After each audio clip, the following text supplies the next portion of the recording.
전 남편을 살해한 뒤 시신을 훼손한 혐의로 구속된 고유정이 유기했을 것으로 보이는 뼈 추정 물체를 경찰이 추가로 발견했다. 제주동부경찰서는 20일 전날 오후 5시 30분쯤 경기도 김포시 아파트 쓰레기 분류함 배관에서 수거한 쓰레기를 분류한 결과 A4 용지 상자 절반 분량의 뼈 추정 물체를 수거해 국립과학수사연구원의 유전자, DNA, 감정을 의뢰했다고 밝혔다. 김포에는 제주의 펜션에 이어 고유정이 전 남편 시신을 2차로 훼손한 것으로 추정되는 부친 소유 아파트가 있다. 고유정은 지난달 25일 전 남편을 살해한 뒤 김포의 아파트로 이동해 또다시 시신을 훼손하고 유기했다. 경찰은 고유정이 유기했을 것으로 추정되는 시신을 찾기 위해 흡입기 등 장비를 이용해 약 1km 길이의 아파트 분류함 배관에 남아있던 쓰레기를 수거했다. 이 쓰레기는 소각 처리가 되기 전이어서 수거물 중 만일 피해자의 뼈가 있다면 DNA가 남아있을 가능성이 있다. 고유정이 시신을 훼손한 것으로 추정되는 아파트는 쓰레기 분류함에 쓰레기를 버리면 배관을 타고 집화장까지 자동으로 이동되는 구조다.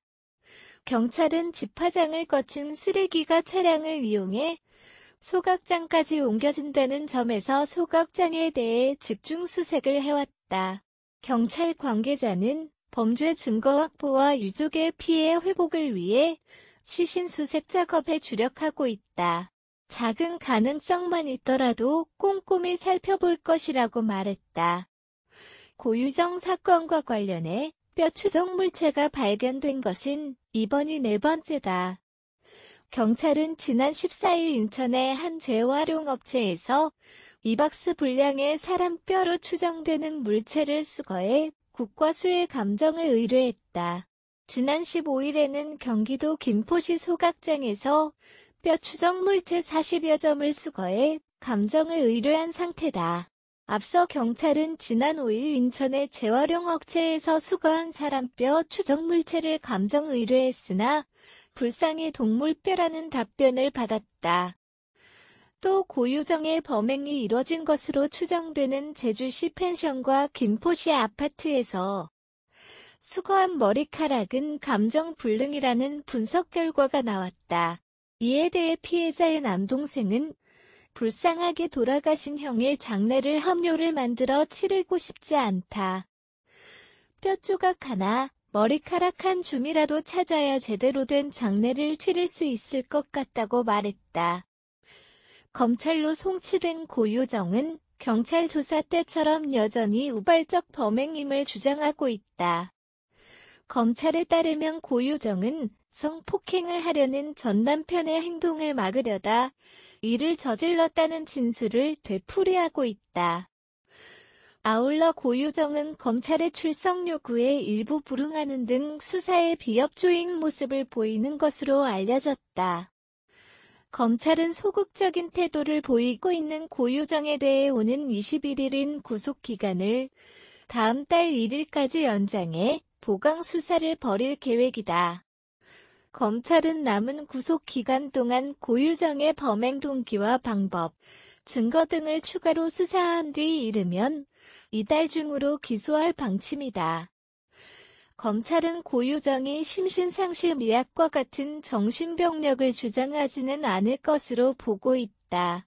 고유정은 현재 교도소 안에서도 대체로 평온한 모습을 보이고 있는 것으로 전해졌다. 검찰 관계자는 고유정에게 특별히 비정상적인 소견이 보이지 않는다고 말했다. 제주지검은 형사 1부장과 강력팀 검사 3명 등 4명의 검사를 투입해 사건을 수사 중이다. 대검찰청 소속 진술분석관 4명도 제주를 찾아 수사를 지원하고 있다. 고유정의 남편 A씨는 고유정이 자신의 아들도 살해한 정황이 있다며 고유정을 상대로 고소장을 제출했습니다. 경찰이 제대로 수사하지 않았으며 오히려 자신을 의심했다고 말했습니다. 권영석 기자가 만났습니다. 전 남편을 잔혹하게 살해한 혐의를 받는 고유정. 현 남편 A씨는 전 부인과 낳은 아들 B군이 지난 3월 숨진 것이 고유정과 관련이 있다며 제주지검에 고소했습니다. A씨 고유정 현 남편 가장 중요한 건 2차 부검 소견에는 1차 때랑 다른 말이 하나 있어요. 압착의 가능성이라는 말을 저는 들었습니다. 무엇보다 B군이 숨진 날 수상한 모습을 보였고 전 남편이 살해된 뒤 상황과 흡사했다는 이유에서입니다. A씨 화장까지 하고 외출 준비를 다한 상태였어요. 시간이 지나 보니까 방식이 달랐지만 똑같이 청소를 한 점, 똑같이 흔적들을 지워버린 점. 장례 과정에서도 고유정의 행동은 석연치 않았습니다. A씨 아들 장례식에 갑자기 안 오겠다 그러더라고요. 그래서 그때는 그냥 그런가 보다 그랬고, 5일 아침에 안치 때도 그때도 안 왔고요. A씨는 B군의 갈비뼈가 부러지지 않아 심폐소생술 흔적이 없다고 본 경찰 조사를 반박하며 응급구조일지를 공개했습니다.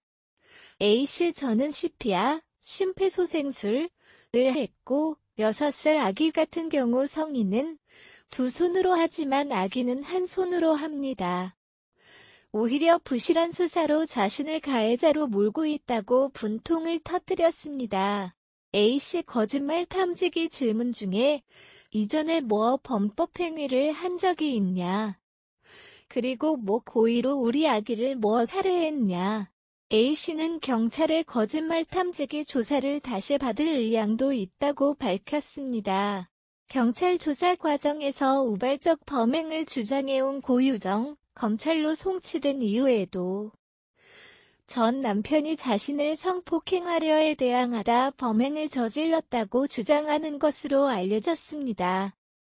검찰은 진술분석관 등을 투입해 지난 열흘간 조사를 실시했지만 출석 요구에 몇 차례나 응하지 않는 등 수사에 난항을 겪고 있는 것으로 보입니다.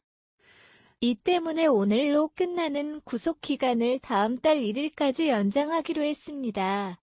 검찰 측은 범행 동기 규명에 주력하겠다며 경찰 수사 결과를 토대로 보강 수사하고 있다고 밝혔습니다.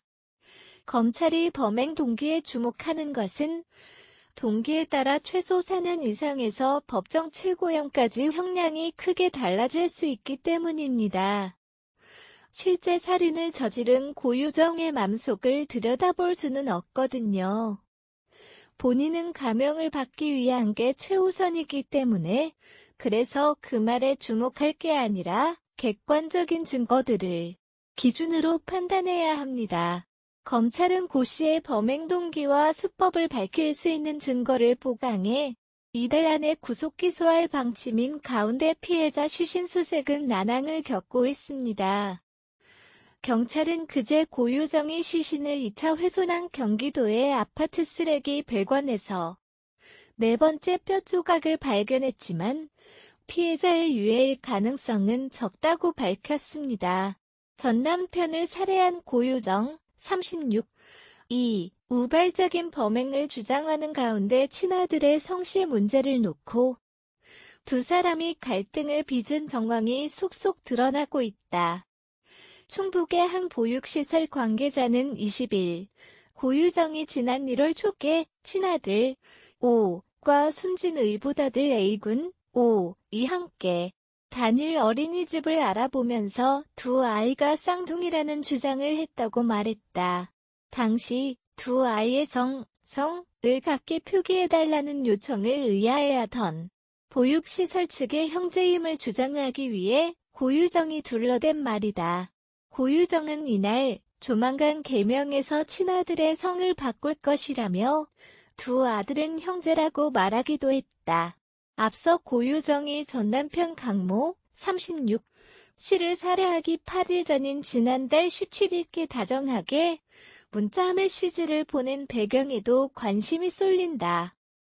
현 가족관계 등록법상 아이를 현 남편 아들로 바꾸려면 전 남편 동의가 필수적이기 때문이다.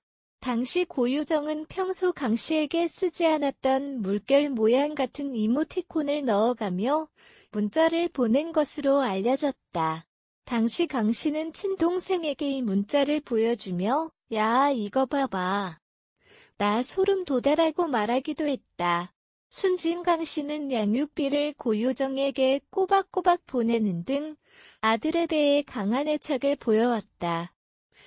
강씨가 아들을 생각하는 마음은 숨진 당일 승용차 안에서 부르던 노랫말에서도 확인된다.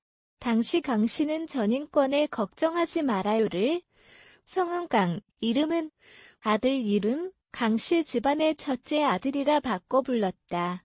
강씨 집안과 성이 강이라는 점을 강조함으로써 아들에 대한 애정을 표현한 것이다. 강씨가 살해된 제주 펜션으로 향할 때 열창을 한 음성은 차량 블랙박스에 그대로 남아있었다. 고유정과 강씨가 이혼한 배경에도 아들 문제가 있었다는 주장도 제기됐다. 강씨 측은 이날 2016년 2월 설날에 처가 반대를 무릅쓰고 아들을 친가에 데려간 게 결정적 이혼 사유가 된 것 같다고 말했다. 당시 아들을 친가로 데려간 것을 놓고 고유정이 가족과 다툼을 벌이면서 부부 사이가 틀어졌다는 주장이다. 이날 이후 고유정의 아버지는 숨진 강씨를 보면 "내가 나를 아냐? 뼈 못 본 척 했을 정도다."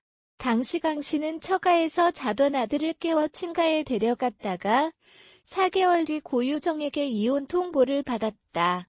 앞서 고유정과 강씨가 이혼 후에도 아들의 친권 문제로 갈등을 빚은 것은 경찰 조사를 통해서도 이미 드러난 사실이다. 강씨는 면접교섭권 소송을 통해 2년 만에 아들을 만나던 날 고유정에게 살해됐다.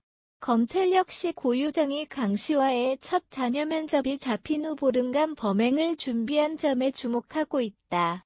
고유정은 지난달 9일 가사재판에서 패소하자 이튿날부터 뼈무게 살인도구 등 범행 관련 단어를 검색하기 시작했다. 이후 감기 증세를 호소하며 졸피뎀 성분의 수면제를 구입한 뒤에는 제주로 들어가 흉기와 종량제 봉투 등을 샀다. 프로파일러들은 전 남편과 자녀의 면접교섭권 소송에서 패하면서 현 남편과의 결혼 생활이 깨질 수 있다는 불안감이 범행 동기로 작용했을 가능성이 큰 것으로 보고 있다. 일각에선 고유정의 입장에선 아예 아들의 성을 현 남편과 같게 하면 이런 불안감을 원천적으로 차단할 수 있다고 여겼을 수 있다는 말도 나온다.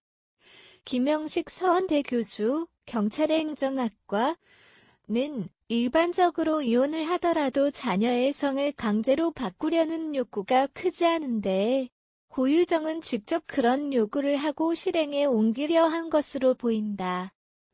계명을 통해 현재 결혼 생활에 대한 불안감을 차단하려는 심리가 작용한 것으로 추정된다고 말했다.